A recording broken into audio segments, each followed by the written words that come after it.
Muito bem-vindo a mais um episódio do Aprender Inglês Podcast. Meu nome é André e será um prazer estar com você ao longo desse episódio. No episódio de hoje, nós estaremos implementando um novo formato onde nós contaremos a história 100% em inglês. Nós escutaremos a história e todo o comentário, todos os adendos à história serão em inglês. Caso você tenha qualquer dúvida, fique à vontade para deixar nos comentários, para voltar no vídeo, assistir novamente, ou em caso de alguma dúvida mais pontual, nós estamos à disposição também para te ajudar. So, let's go to the story. Então vamos para a nossa história. Nós vamos compartilhar o áudio, dessa maneira você pode ouvir o áudio enquanto nós escutamos a história também. So, let's go. The Boy Who Learned to Fly. The Boy Who Learned to Fly. The boy is like the child who learned how to fly. Fly, a bird flies. The airplane flies. In a town where the rhythm of life was slow and steady, a boy named Marcus lived for a different beat, the fast, sharp thump-thump-thump of a basketball on cracked pavement. That sound was the beat of his own hopeful heart. All right, it says that in a town, in a city, where the rhythm is the frequency. Music has rhythm. Rhythm is the frequency. So the rhythm of life was slow, easy, and steady, very calm. A boy, a child named Marcus, lived for a different beat. A beat is a rhythm thing. Like peep, peep, peep, that's a beat. Or that's a beat.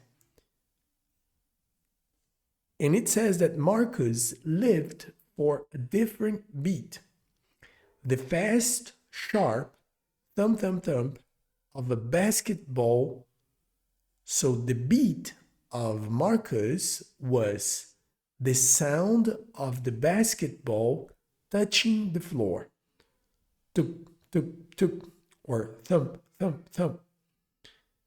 So that's the beat of Marcus' life. The city was very calm, but his rhythm was fast. Thump, thump, thump. The sound was the beat of his own hopeful heart. So the sound of the ball was also the sound of his own hopeful heart. Marcus wasn't the tallest kid who played at the local park, and he wasn't the quickest. In pickup games, his shots didn't always fall. But no one else played with the same fire in their soul, a love for the game that burned brighter than the afternoon sun. And it says that Marcus was not the tallest kid who played at the local park. So there was a park, a place where people go to play, and Marcus was not the tallest. There were other kids that were taller than Marcus. It says that he was not the quickest. He was not slow, but he was slower than other kids. He was not the tallest. He was not the most quick, the quickest. So he was an okay player. In pickup games are when people play at the park or in a court. They play pickup games. In Brazil, it's very common for people to go to play pickup soccer games at the courts, at the soccer fields, at the turf grass courts. So that's a pickup game. His shots in basketball, the shot is when you shoot the ball, you throw the ball into the basket. His shots didn't always fall. Sometimes he shot the ball It was out. It was not a point. But no one else, no other kid played with the same fire, with the same enthusiasm as Marcus did. A love for the game that burned brighter than the afternoon sun. So, in his heart, in his soul, he had passion for the game that was very bright, very much fire in his heart, in his soul. It was brighter than the sun. The sun in the sky is bright, and the fire in his soul was brighter than the sun. He loved the game. When the day for high school varsity tryouts arrived, Marcus poured every ounce of his energy onto the polished gym floor. He chased every loose ball and took every shot with purpose, dreaming of the moment he would see his name on the team roster. And it says that when the day for high school tryout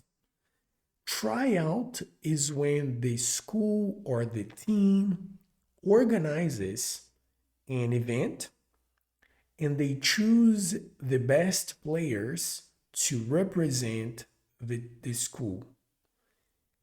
And on this day, Marcus did his best.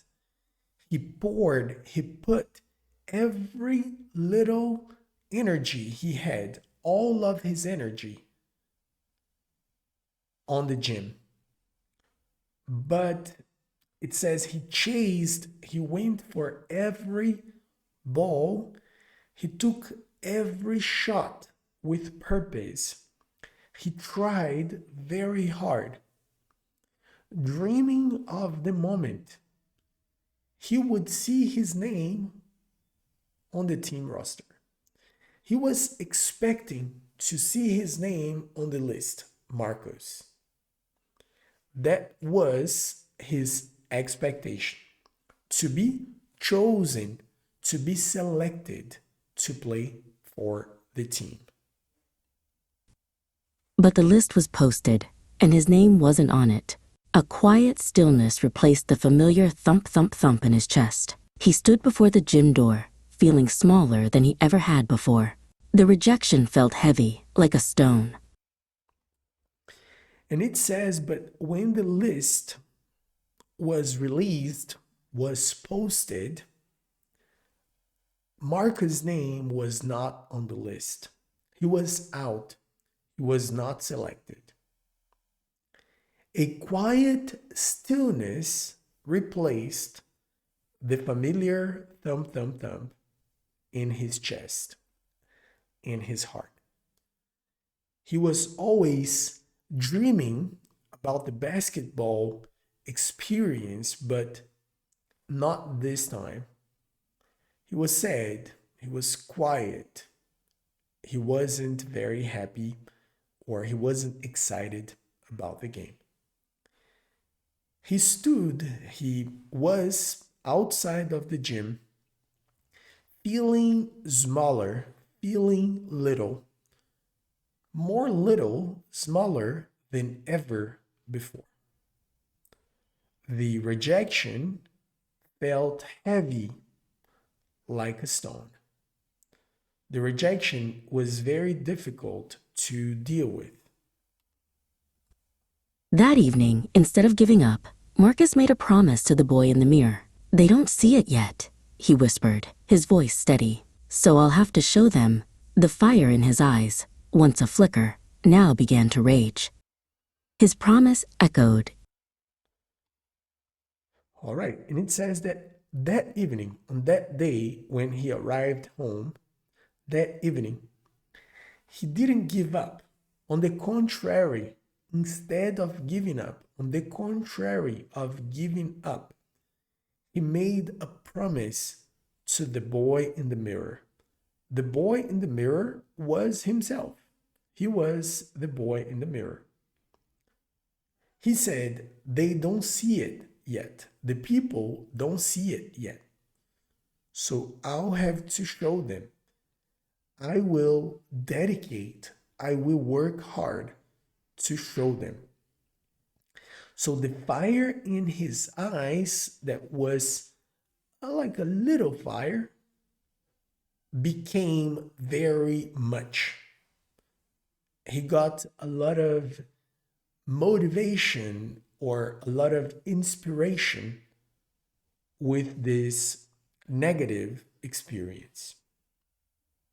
That evening, instead of giving up, Marcus made a promise to the boy in the mirror. They don't see it yet, he whispered, his voice steady. So I'll have to show them. The fire in his eyes, once a flicker, now began to rage. His promise echoed in the pre-dawn quiet. Every morning, Marcus was on the court, the rhythmic dribbling a lonely alarm clock for the neighborhood. Every evening he stayed late, shooting free throws until the moon was his only teammate. So his promise echoed. The word echo is when you say something like, hello, hello, hello. That's an echo. So his promise echoed, made an echo in the pre-dawn quiet.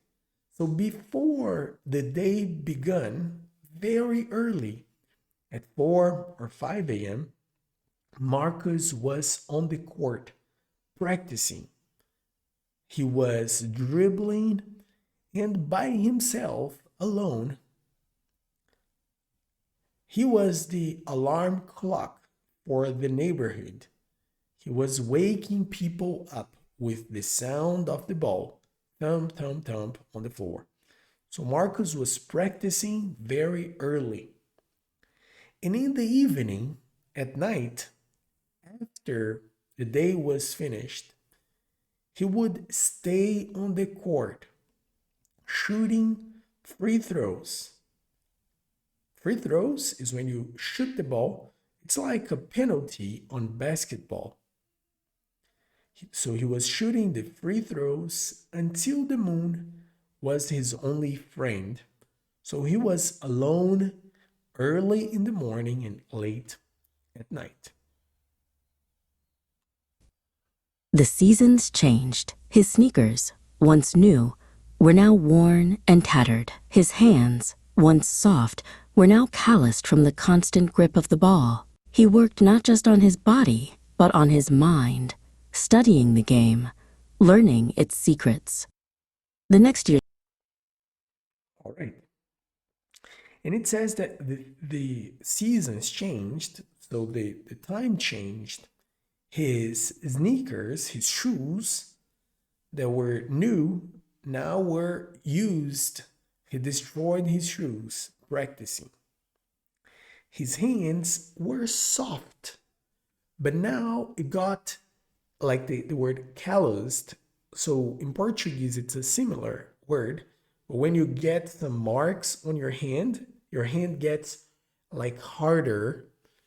And it happens because he was practicing with the basketball all the time.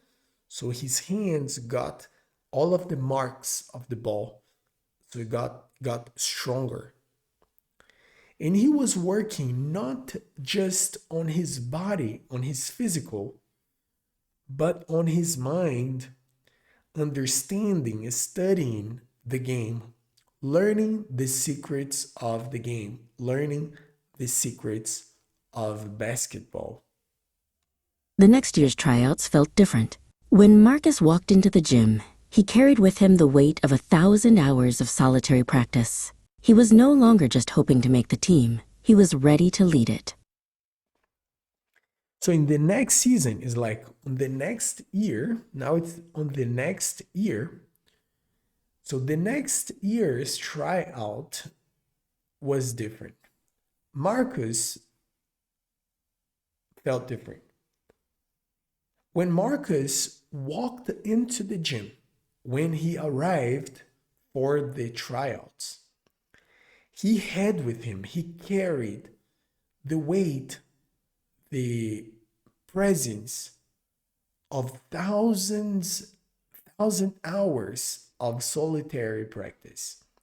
So he practiced alone so much. He was constantly practicing all the time by himself. He was no longer just hoping to make the team. He was ready to be the leader of the team. He was ready to be the best player on the team. So Marcus, on the second year, was prepared to be the star of the team. That's how he went to the tryouts.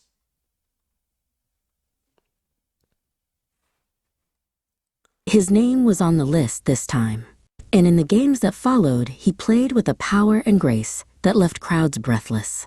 It looked like he was flying, but Marcus knew he wasn't flying. He was rising on the strength of his own hard work.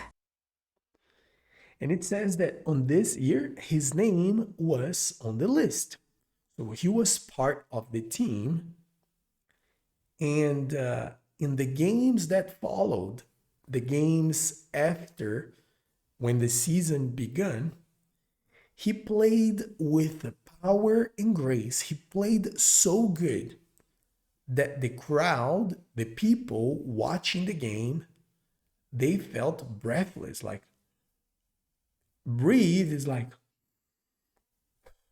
breathless is when you go like, wow, I can't believe he's really good.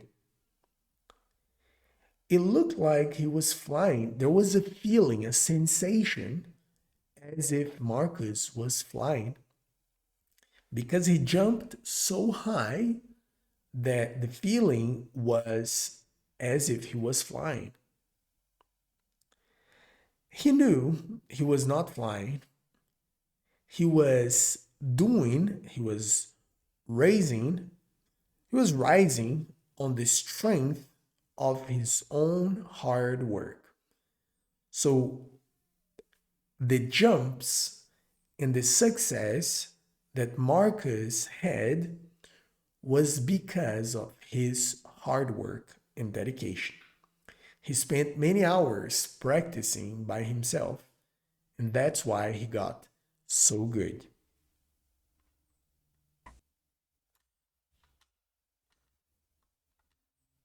Marcus came to understand that being cut from the team was not his failure, but his foundation. It was the moment he stopped waiting for someone to choose him and chose himself, proving that the highest heights are reached not by talent alone, but by a heart that refuses to be grounded. Very nice. And it says that Marcus understood, he came to understand that being cut, being removed from the list on the first year was not a failure, but it was a foundation.